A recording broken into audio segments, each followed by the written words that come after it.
오늘 저는 여러분 계속해서 양심에 대한 얘기를 하고 있습니다. 선한 양심, 착한 양심. 우리 지난 시간에 그런 말씀 나눴고요. 오늘은 성경적인 신앙 양심을 만들어서 살아가야 한다라는 제목으로 함께 은혜를 나누려고 합니다. 여러분, 신앙 양심이 없는 사람은 삶을 살아갈 때 영적인 소경과 같은 겁니다. 예수님은 이스라엘의 영적 지도자들을 바라보면서 그들을 향해서 뭐라고 말했느냐? 너희들은 맹인들이다, 맹인. 여러분, 맹인인데 어떤 맹인입니까? 육신의 장애가 와서 맹인이 된 것보다 영적인 장애가 생겨난 맹인은 더 심각한 겁니다. 양심이 더러워져서 하나님을 알지 못하고 하나님 말씀을 분별하지 못하는 이 영적인 맹인은 여러분, 바른 신앙의 가치를 결코 깨달아 알 수가 없습니다. 그래서 그들이 이스라엘 백성들을 가르친다고 지도한다고 말은 했습니다만은 사실은 그들은 자기 스스로가 영적인 맹인이기 때문에 그들을 바른 길로 인도할 수가 없었던 겁니다. 아무리 바른 길로 인도하고 싶어도 인도해지지가 않는 거예요. 왜? 자신들이 그 길을 못 보고 있잖아요. 그래서 여러분, 우리는 이 영적인 눈이 열려져야 됩니다. 영적인 눈이 열려져야 돼요. 히브리서 10장 22절 보면요, 이렇게 얘기합니다. 우리가 마음의 뿌림을 받아 악한 양심으로부터 벗어나고 몸은 맑은 물로 씻음을 받았으니 참 마음과 온전한 믿음으로 하나님께 나아가자, 이렇게 얘기합니다. 우리가 마음의 뿌림을 받아 악한 양심으로부터 벗어나고, 이 양심도 여러분 종류가 여러 가지라 얘기하는 거예요. 착한 양심, 선한 양심이 있는가 하면 악한 양심도 있다, 이 말입니다. 그러니까 여러분, 사람들이 서로 다투고 싸울 때 보면 서로가 옳다고 싸우는 거거든요. 왜? 나름대로 양심의 기준이 있기 때문에 그런 거예요. 자기가 옳다고 생각하는 그 기준은, 그 양심을 가지고 있기 때문에 서로 막 다투는 겁니다. 자기에게서는 옳은 거예요. 여러분, 그러니까 사람들마다 그 기준도 가치관도 전부 다 다른 겁니다. 그런데 우리는 어디다 도대체 기준을 둬야 되고 어떤 양심을 가져야 되는 겁니까? 하는 거예요. 그래서 여러분, 우리는 철저하게 따라합시다. 성경적인 기초, 하나님 말씀의 기초를 내린 양심을 가져야 되는 거예요. 하나님 말씀이 옳다 하는 것에 나도 옳습니다 말할 수 있어야 되는 겁니다. 그렇게 되지 않으면 곤란한 거예요. 곤란한 거. 그래서 여러분, 우리가 첫 번째 살펴야 될 것은 양심의 종류가 매우 많다는 사실을 기억하는 데부터 출발해야 됩니다. 그래야 우리가 우리를 고칠 수가 있기 때문에 그래요. 그래서 디모데전서 1장 19절 보면 믿음과 선한 양심을 가지라. 어떤 이들은 이 양심을 버렸고 그 믿음에 관하여는 파선하였느니라. 이 양심이 삐뚤어지면요, 믿음도 파선하는 거예요. 믿음도 엉망진창이 된다, 이렇게 하는 거예요. 그래서 어떻죠? 그러니까 이 양심이 너무너무 중요하다. 타락한 사람들은요, 양심이 다 더럽혀져서요, 이 양심이라는 것 자체가 기준이 없습니다. 자기 자신이 기준이에요. 타 종교, 다른 문화에서 살아갔던 거듭나지 않은 사람들의 양심이라고 하는 것은요, 전부 다 자기 마음대로입니다. 먼저 우리가 유교를 한번 생각해요. 유교권 안에 살았던 사람, 어릴 때부터 유교의 문화 안에서 유교의 어떤 법칙을 따라 양심이 만들어진 사람은요, 어떻게 됩니까? 제사를 드리는 것이 그들에게는 기준에서 옳은 겁니다. 그래서 제사를 통해서 그들의 양심을 보존하는 거예요. 만약에 제사를 드리지 않으면 어떻게 돼요? 마음이 찝찝하고 제사를 안 드리면 무슨 큰일 날 것 같고 이런 생각이 드는 거예요. 그러니까 여러분, 그들은 그렇기 때문에 제사를 드리는 것이 양심적인 행동이 되는 거예요. 그들 스스로로. 그 스스로의 기준이 돼가지고. 또 예를 들어서 파푸아뉴기니에 살아가는 이 인디언들이 있어요. 인디언 부족들이 있는데 이 사람들은 어떤 사람들이냐면 장례를 치릅니다. 부모님의 장례를 딱 치르게 되면 그 부모님의 장례를 치를 때에 그 부모의 시신을 먹는 그런 관습을 가지고 있습니다.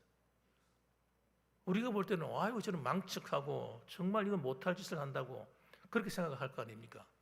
그런데 그들은 그 행위를 하지 않으면 양심의 가책을 느끼는 거예요. 양심의 가책을 느껴요. 그래서 부모한테 못할 짓을 했다 이렇게 생각하는 겁니다. 그래서 부모의 시신을 먹음으로써 자기 몸에다가 부모의 부모의 어떤 것들을 남겨준 그것이 그들의 행위예요. 행위. 바른 행위인 겁니다. 이것이 여러분, 이것이 그들에서 만들어진 그런 그들 세계 속의 양심인 법인 거예요. 또 생각해 봅시다.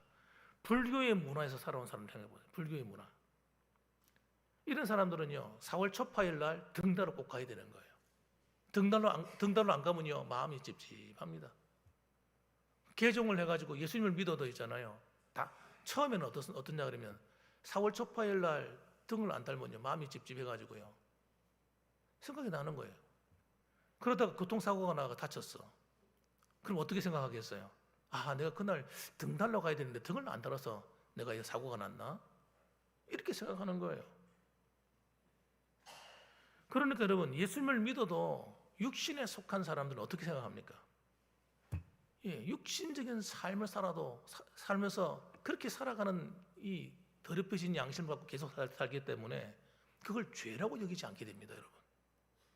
남을 미워하면서도 그걸 죄라고 여기지 않게 되고, 입술로 남을 험담하고 욕을 하고 다녀도 그걸 욕이라고 험담이라고 생각하지는 않습니다. 왜? 양심이 그렇게 굳어져 버린 거예요. 전혀 양심의 가책을 못 느끼는 거예요. 이게 굉장히, 그러니까 여러분 잘 생각해 보세요. 이게 보통 문제가 아닌 거예요. 예수님을 믿어도 여러분, 이 신앙의 양심이 제대로 만들어지지 않은 사람이 얼마든지 있을 수 있는 거예요. 왜냐하면 이 양심은 하나님 말씀대로 살겠다고 하는 결단이 없이는 만들어지지 않기 때문입니다. 하나님 말씀대로 살겠습니다. 그리고 그렇게 사라지지 않을 때는 회개합니다. 하나님 이 두 가지가 계속해서 굴러갈 때 내 안에 하나님 말씀으로 기준으로 하는 착하고 선한 양심이 만들어지는 거예요. 저는 이걸 그래서 뭐라고 말하느냐, 따라합시다. 신앙 양심이다. 이 신앙 양심이 없는 목회자 있을 수 있을까요? 얼마든지 있을 수 있습니다, 여러분. 이 아는 것이 절대 믿음이 아니기 때문에 그렇습니다, 여러분. 하나님 말씀에 순종해 사는 게 믿음이지, 내가 성경을 많이 읽었다고 해서 그 사람의 참 믿음이라고 볼 수가 없는 거예요. 왜? 살지 않잖아요, 말씀대로. 장로님들도 마찬가지고 권사님들 마찬가지고 안수 집사님들, 우리 집사님들, 모든 성도는 똑같습니다, 여러분. 내가 열심히 직분을 가지고 있다고 해서 내 신앙 양심이 바를 것이다, 이렇게 생각하면 오산이라 이 말입니다. 착각하는 거예요, 착각. 그래서 사람들이 전부 다 자기 기준에 맞추어서 자기의 소견에 옳은 대로 신앙생활을 하는 거예요. 그거는 여러분 하나님과 아무 상관이 없는 겁니다. 하나님과 아무 상관이 없어요. 그래서 여러분, 우리는 오늘도 내일도 생각해 봐야 돼요. 정말 내 믿음이 하나님이 말씀하시는 그런 신앙 양심이 만들어져서 하나님 말씀을 듣고 읽고 그 말씀들이 내게 다가올 때에 그 말씀 앞에 내가 어떻게 반응을 하는가 생각해 봐야 되는 거예요. 그 말씀에 반응하지 않는 신앙은 죽은 신앙입니다. 죽은 양심인 겁니다. 그래서 회개가 일어나지 않는 거예요. 정상적인 신앙은요, 회개가 반드시 일어나야 돼요. 속으면 안 됩니다. 내가 오늘 예배를 드렸기 때문에, 주일날 와서 예배를 드리고 갔기 때문에 안심이다. 예배 안 드리면 영 찝찝해. 예배 드리고 나니까 좀 마음이 상쾌하고 좋은데? 여러분, 이게 속는 거거든요. 하나님 말씀 들으면 살았나 안 살았나 이게 기준이 돼야 되지, 예배를 드렸나 안 드렸나가 기준이 되면 안 되는 겁니다. 이거 예배를 드리는 건 너무나 당연한 거예요. 그거보다 더 중요한 게 뭐냐면 내가 하나님 말씀으로 살고 있냐 안 살고 있냐 이거예요. 그래서 두 번째 기억해야 될 것은, 따라합시다. 바른 신앙 양심은 성경 말씀을 통해서 만들어진다. 이걸 여러분 절대 잊으시면 안 됩니다. 19절 말씀 보십시다. 너희를 위하여 보물을 땅에 쌓아두지 말라. 거기는 좀과 동록이 헤하며 도둑이 구멍을 뚫고 도둑질하느니라. 오직 너희를 위하여 보물을 하늘에 쌓아두라. 거기는 좀이나 동록이 해하지 못하며 도둑이 구멍을 뚫지도 못하고 도둑질도 못하느니라. 이렇게 말씀합니다. 예수님이 하신 말씀이에요. 근데 이 말을 들으면 여러분 무슨 말인지를 모르는 사람들이 너무 많습니다. 별로 마음에 안 와닿아요. 여러분 이 말씀이 마음에 와닿는 사람이 몇이나 될까요? 왜 그럴까요? 여러분 신앙 양심이 만들어지지 않게 되면요 보물을 땅에 쌓아두지 말라는 이 예수님의 말씀이 무슨 뜻인지가 도대체가 안 깨달아지는 거예요. 그리고 이렇게 생각합니다. 이런 말씀을 들으면 불편합니다. 불편. 깨달아지는 게 아니라 왠지 모르게 불편해요. 저 목사님이 또 뭐 성금대라고 하는가? 이렇게 생각합니다. 그러니까 우리 마음속에 뭐가 있는 거예요? 물질에 대한 사랑하는 마음이 너무 있기 때문에 크기 때문입니다. 물질을 나 전혀 아닌 것처럼 얘기하잖아요. 나는 물질이 아니라 하나님 사랑해. 이렇게 말하지만은 사실은 우리 마음속에는요.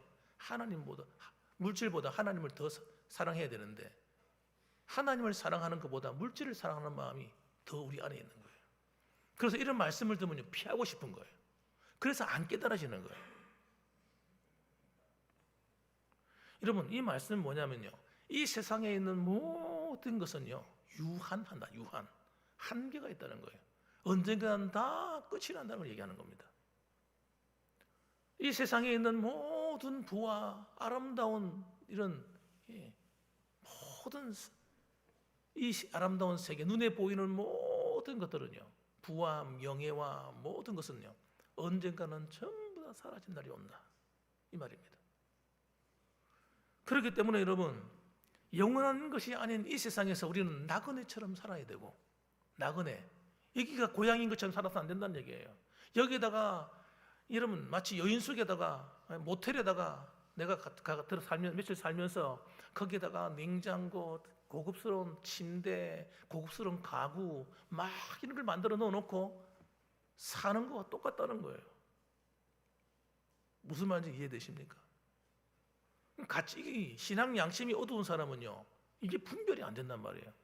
그러니까 우리가 영원히 살 나라가 진짜 나라고 거기다가 내 집을 만들고 거기다가 내 살아야 될 모든 가구와 모든 것들을 거기다 만들어 놔야 되는데 우린 거기다가 만들 생각은 전혀 하지 않고 언젠가는 떠날 이 세상에다가 모든 걸 투자하고 사는 거예요. 그리고 안 떠나려고 하는 거 이 세상 안 떠나려고 해서 다 떠나게 된다니까요. 시간이 되면 다 가야 돼요. 하나님이 와라 그러면 다 놓고 가야 된다는 거예요. 그래서 여러분 우리는 하늘의 보화를 쌓는 삶을 살아야 여러분 행복한 삶을 살게 되는 거예요. 여러분 우리가 자녀들에게 보화를 물려주면 아이들이 행복할 것 같죠? 아닙니다 여러분. 재산이 많으면 많을수록 아이들이 그걸 받을 만한 능력이 안 되면요 그것 때문에 아이들이 망합니다 여러분. 세상에 물질을 물려주면 그 아이들이 그것 때문에 망한다니까. 적절한 그 아이들의 수준에 맞는 물질을 물려줘야 돼. 필요한 만큼만. 그들이 그냥 살아갈 수 있는 집이 있는데 집을 줄 필요 없고 돈이 있는데 돈을 줄 필요 없는 거예요. 진짜 중요한 게 뭐냐면 하나님의 축복을 계속 받으며 살아갈 수 있는 그런 영적인 바운다리를 만들어줘야 돼요. 아이들에게. 그럼 그걸 누가 만들어줍니까? 부모가 만들어주는 거예요. 부모가 그런 신앙을 가지고 살면요 하나님이 우리의 믿음 보고 그 자녀들을 축복하시는 거예요. 그래서 그 이야기가 십계명의 이야기예요. 그래서 이 계명을 지키는 자마다 어떻게 됩니까? 하나님의 복이 천대까지 이른다는 거예요. 하나님이 그 아이들을 돌보시고 믿음의 길로 인도하시고 그 아이들을 하나님의 사람으로 세워가시고 하나님이 그들에게 필요할 때마다 물질도 주시고 건강도 주시고 하셔서 그 아이들이 행복한 삶을 살아갈 수 있도록 하나님이 도우시는 거예요. 그런 시스템으로 만들어가야 된다는 걸 얘기하는 거예요. 그러니까 내가 성경적인 바른 신앙을 만들지 않으면 아이들도 마찬가지라는 겁니다. 이 영적인 흐름이 흘러갈 때 부모로부터 영적인 흐름이 흘러가는데 부모가 똑바른 신앙을 갖고 있지 않으면 아이들도 똑같아요. 왜? 부모로부터 그걸 물려받아 사는 거예요. 영적 유산을. 그래서 복이 안 되는 겁니다, 여러분. 그래서 여러분, 우리가 물질도 마찬가지예요. 물질을 내가 꽉 뭉쳐주고 아이들에게 눌러주면 잘 살 것 같지만 절대 그렇지 않다는 거예요. 이 물질을 내가 사용해야 되는 거예요. 하늘에 심어야 되는 겁니다. 하늘에 심어 놓으면 하나님이 필요에 따라서 하늘 창구를 열어가지고 필요할 때마다 돌려주시는 거예요. 하나님께서 자녀들을 축복해 주시는 거예요. 아이들이 어려울 때마다 물질을 공급해 주시고 채워주시는 거예요. 내가 이 세상을 떠나도 하나님은 그 아이들과 함께 계신 거예요. 잠언서 11장 24절 보면 이렇게 말합니다. 흩어 구제하여도 더욱 부하게 되는 일이 있나니 과도히 아껴도 가난하게 될 뿐이니라. 흩어 구제하여도, 여러분, 흩어 구제한다고 돈을 막 나눠주고 이렇게 남을 위해서 사용한다고 해가지고 교회를 위해서 섬기고 이러면 돈이 사라지는 것처럼 느껴지잖아요. 근데 그렇지 않다고 얘기하는 거예요.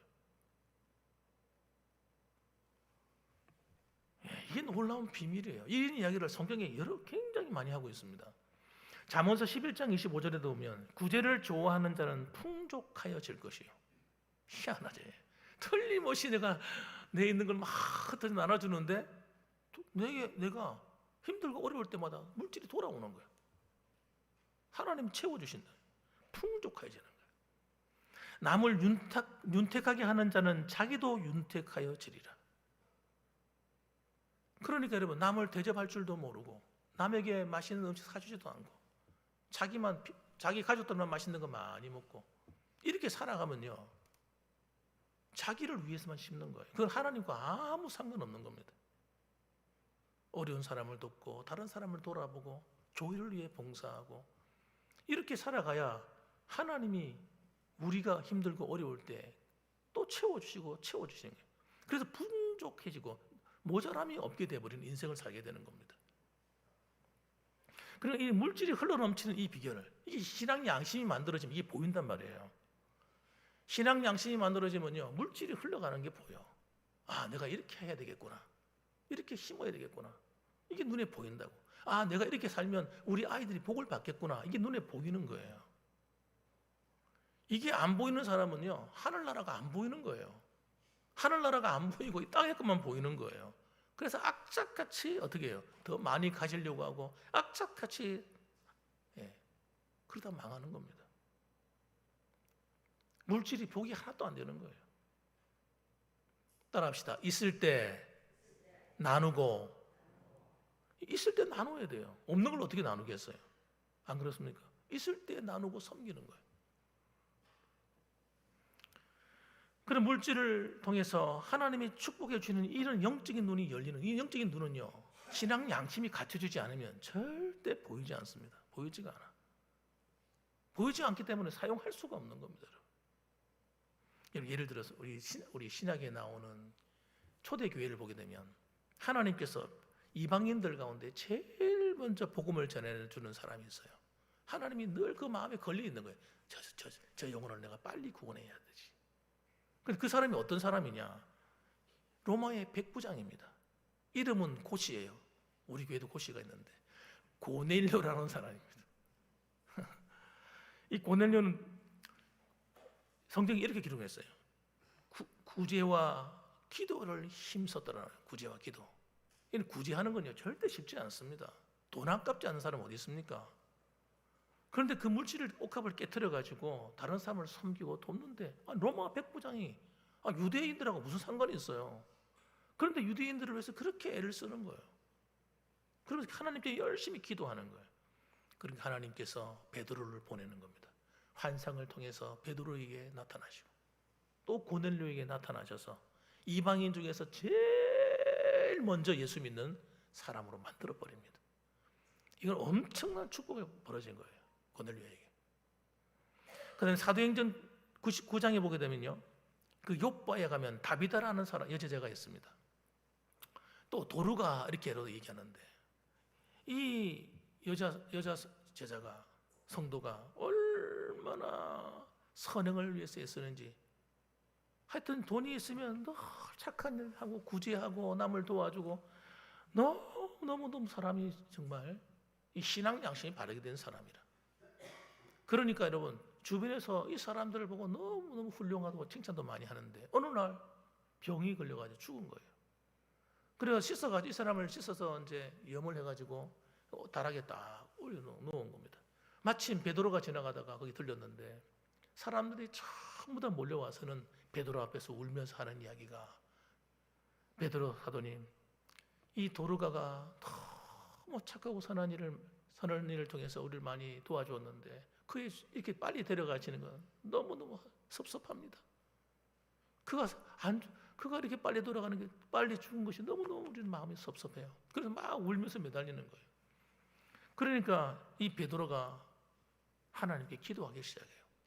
사도행전 9장 40절 보면요, 베드로가 사람을 다 내보내고 무릎을 꿇고 기도하고 돌이켜 시체를 향하여 이르되 다비다야 일어나라 하니 그가 눈을 떠 베드로를 보고 일어나 앉는지라, 이렇게 말씀했습니다. 죽은 사람이 살아나.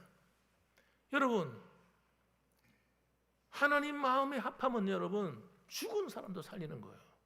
아셔야 됩니다.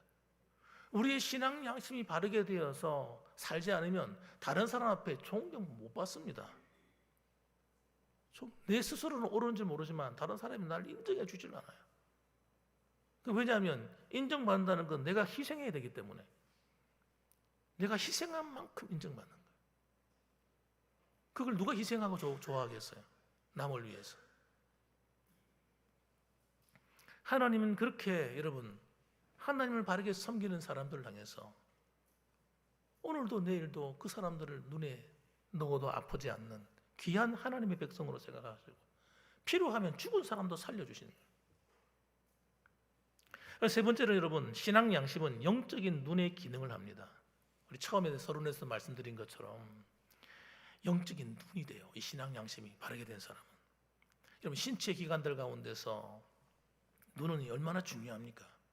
그렇지 않습니까? 시력이 밝으면 주변을 환하게 밝게 보고 얼마나 좋아요. 시력이 아주 안 좋은 고도 근시 이런 사람들은요, 바로 앞에 있는 사람이 형체는 보이는데 누군지를 못 알아봐요. 근데 만일에 눈이 아예 맹인이 되어버리면, 눈에 장애가 와버리면요, 앞이 캄캄하면 아무것도 모르는 겁니다. 이게 얼마나 힘들어요. 장애인들 가운데서 제일 힘든 장애가 앞을 보지 못하는 장애다. 저는 그렇게 생각합니다. 너무너무 답답할 거예요. 오늘 22절 말씀 보세요. 눈은 몸의 등불이니 그러므로 내 눈이 성하면 온 몸이 밝을 것이요 눈이 나쁘면 온 몸이 어두울 것이니 그러므로 내게 있는 빛이 어두우면 그 어두움이 얼마나 더하겠느냐. 영적인 맹인된 사람은요, 자신의 모습이 안 보여요. 손이 더러운지 발이 더러운지 옷이 더러운지 이 눈이 안 보이는 겁니다.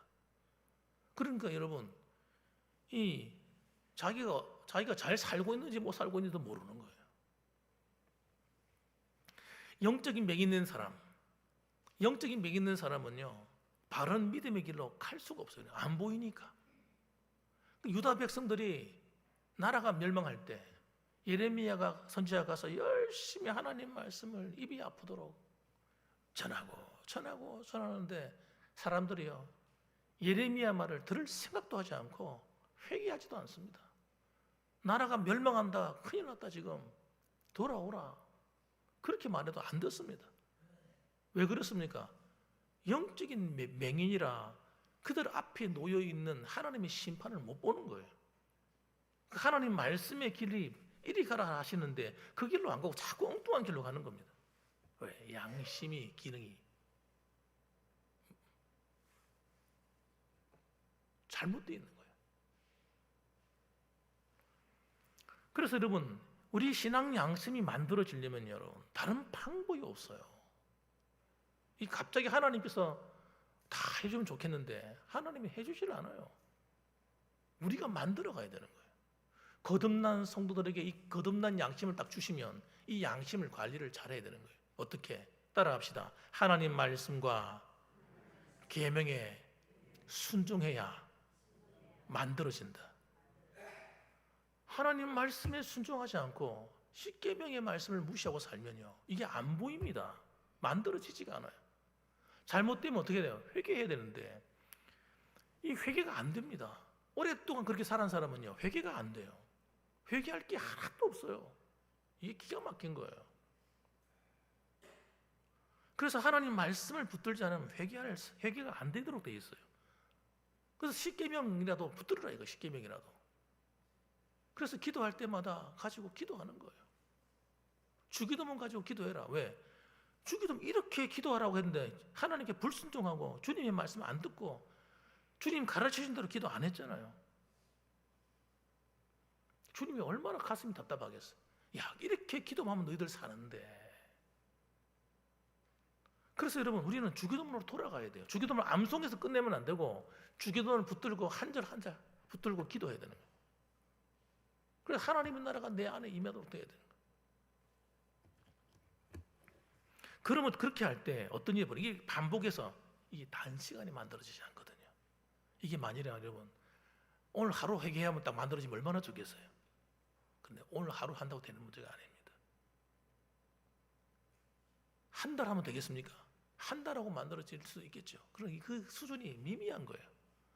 그러니까 이걸 여러분 신앙생활 할 때부터 훈련을 받아가지고 계속 해왔으면 지금쯤 되면 여러분의 영적인 눈이 확 열려서 좀 야곱 같은 분들이 다 되셨을 거예요. 요셉 같은 삶을 사실 거예요. 다니엘 같은 삶을 사실 겁니다.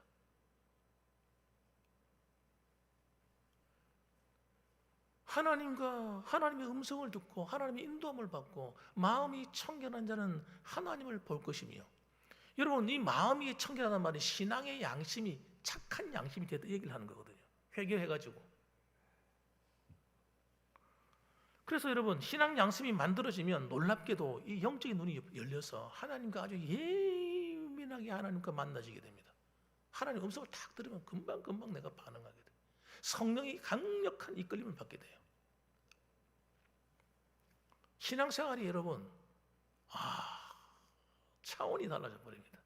성경 말씀을 딱 들으면요, 하나님 말씀이 금방 이해가 됩니다. 오, 이런 뜻이구나.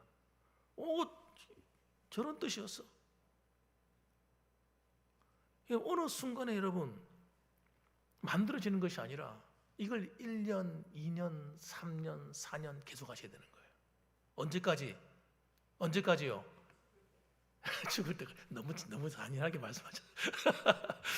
주님 앞에 서는 그날까지 이렇게 좀 순화시켜서 하나님 앞에 서는 그날까지, 주님 오시는 그날까지. 할렐루야. 그래서 여러분 우리 신앙의 수준이 여러분 달라지셔야 돼요. 도의 초보에 머물면 절대 안 되는 겁니다. 십자가의 구속의 은혜에서 여러분 점점 깊은 곳으로 가야 돼요. 그러면요 주님이 하신 말씀이 전부 다 이해가 돼. 자기를 부인하고, 이 말이 무슨 말인지 금방 이해되는 거예요. 오, 그런 뜻이었네. 제 십자가를 지고 자기를 쫓을 것이냐, 이 말이 무슨 말인지 몰라요. 십자가 무거운 걸 짊어져야 되는구나 이렇게 생각합니다. 그리고 이걸 사명이라 생각합니다. 사명을 얘기하는 게 아니에요. 하나님 말씀에 길들여져서 자기가 살아있던 사람이 자기가 죽어서 자기가 부인되는 거예요. 하나님 말씀이 다 인정되는 삶을 사는 거예요. 그게 자기 부인이란 말이에요. 하나님 말씀, 그전에는 하나님 말씀하면 글쎄 내가 지금 힘든 형편에 있는데 별로 마음에 안 드는데 이 말씀이, 그러고 쑥 지나가던 치던 말씀들이 하나님 하나님 말씀대로 순종하겠습니다. 즉시 반응하게 되는 거예요. 여러분 이게 여러분 자기를 부인하는 자입니다. 이 사람이 제 십자가를 지고 주는 따르는 거예요. 하나님 말씀대로 살지 않는 사람은요 성경이 하나도 이해 안 됩니다. 예수님 하신 말씀이 무슨 뜻인지 오해합니다. 오해. 그러니까 말씀과 그 계명을 따라 살겠다고 매일매일 결단하고 회개하지 않는 사람은요, 그리고 바른 길로 가려고 노력하지 않는 사람은 바른 신앙 양심이 만들어지지 않기 때문에 자꾸 하나님과 멀어져 가는 거예요. 여러분 그러므로 따라합시다. 오늘도 이 주일 뭐 하는 날이에요? 그거 하는 날이에요. 일주일 동안 지나오면서 세상으로 내 마음이 끌려갔다가 주일을 예배를 통해서 다시 회복하는 날이에요. 다시 말씀으로 돌아오는 날이에요.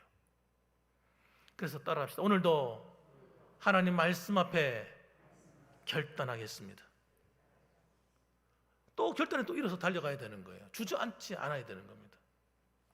마지막 네 번째로, 바른 신앙 양심은요, 두 주인을 결코 섬길 수가 없습니다. 두 주인을 섬길 수가 없어요. 21절 말씀, 네 보물이 있는 그곳에는 네 마음도 있느니라.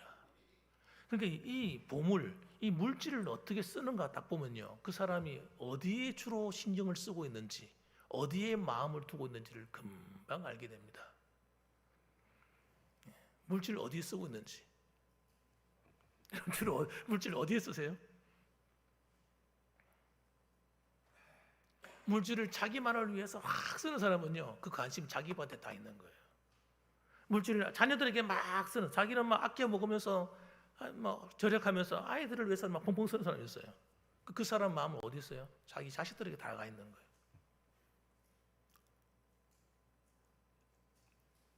어떤 사람은 등산 장비 사고 막 하여튼 등산하는 데 관심이 몸에 가요. 그럼 그거 다 삽니다, 여러분. 제 친구 목사님이 나보다 한두 살 어린데 키는 나보다 커요. 덩치도 크고 목회를 잘하고 있는데 어느 날 목회하고 운동 안 하고 목회만 하다 보니까 어느 날 설교하다 쓰러졌어. 교회도 잘 지어놓고 다 했는데 확 쓰러졌는 거예요. 충격을 받았어. 그래가지고 이게 건강을 또 돌봐야 되겠다. 그래가 그분이 시작한 운동이 뭐냐면 자전거 타기 운동한 거예요. 자전거를 타고 이제 목요일만 되면 무조건 어쨌든 간에 그날은 무조건 운동하는 날이다. 그래서 동료들하고 같이 자전거 타고 다니는 거, 어떤 때는 저 멀리도 가고. 그 자전거를 타는데 마음이 자전거에 딱 가니까요, 돈이 안 아까워. 건강을 위해서 한다 생각하니까 1,000만 원짜리 자전거를 샀어. 이러면 사람이요 참 희한합니다. 건강의 중요성을 느끼면요 무조건 투자합니다. 마음이 어디 가 있는 거예요? 건강에 가 있는 거예요. 돈이 안 아까운 거예요. 여러분, 제가 무슨 말을 하는지 이해되십니까? 우리 마음이 하나님께 있지 않으면요 다른 데 다 가 있다는 걸 얘기하는 거예요. 근데 문제는 뭐냐면 두 주인을 섬길 수 없다는 겁니다. 24절 말씀 보세요. 한 사람이 두 주인을 섬기지 못할 것이니 혹 이를 미워하고 저를 사랑하거나 혹 이를 중히 여기고 저를 경히 여김이라. 너희가 하나님과 재물을 겸하여 섬기지 못하느니라. 그러니까 하나님과 다른 것을 겸해 섬길 수 없다는 거예요. 여기서 물질을 대표적으로 얘기하고 있지만 모든 게 그렇다는 거예요. 그래서 우상이 되는 거예요. 우상이. 자녀를 너무 사랑하면요 우상이 돼버려요. 그래서 자녀를 다 망쳐놔요. 자녀를 사랑하는데 신앙적으로 잘 키우면 되는데 자기가 중심이 하나님이 아니고 자식이기 때문에 절대 자녀를 바르게 키울 수가 없어요. 아이들이 법관이 되고 삼성그룹이나 LG그룹이나 그런데 중요한 자리에 앉고 이러면요 성공이라 생각해요. 이러면 신앙 양심이 안 만들어져 있기 때문에 사람들은 그게 여러분 정답이라고 생각합니다. 세상에서 성공하면 그것이 잘된 거라고 생각하는 거예요. 그런데 희한한 거 아십니까? 부모가 자식을 사랑하면 사랑할수록 더 많이 투자하면 투자할수록 그 아이들이 부모를 사랑하지 않는다는 거예요. 당연시 여기는 거예요.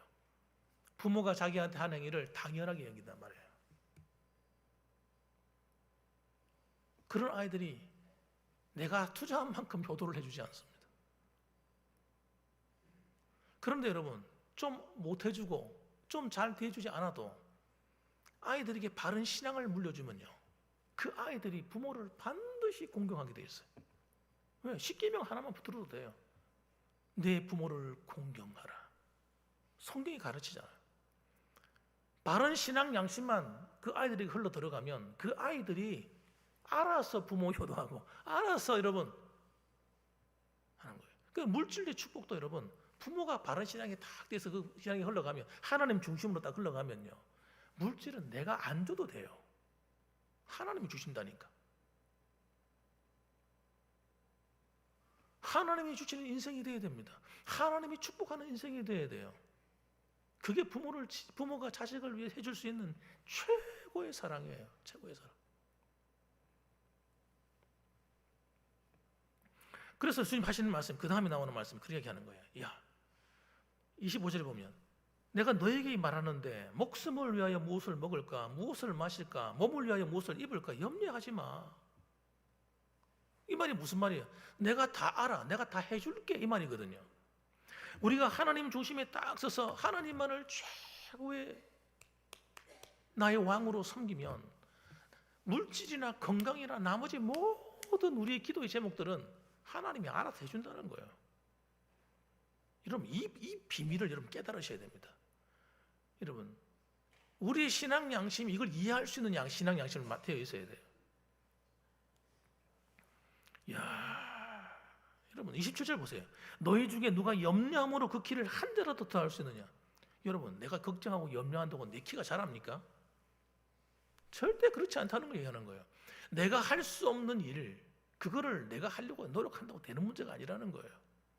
하나님께 맡기고 내가 하나님 편에 딱 서 있으면 하나님이 내 인생을 만지기 시작하면 끝난다는 거예요. 끝난다. 하나님 만지면 끝난다.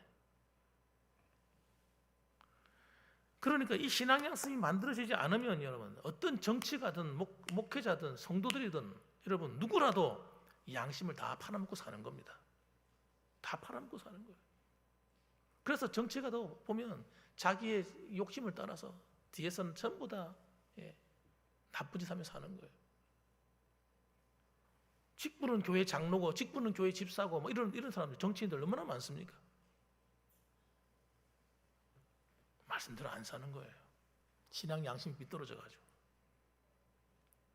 그러니까 저는요, 이 대한민국의 위기는요, 모두 다 양심 팔아먹은 성도들의 위기다 이렇게 생각합니다.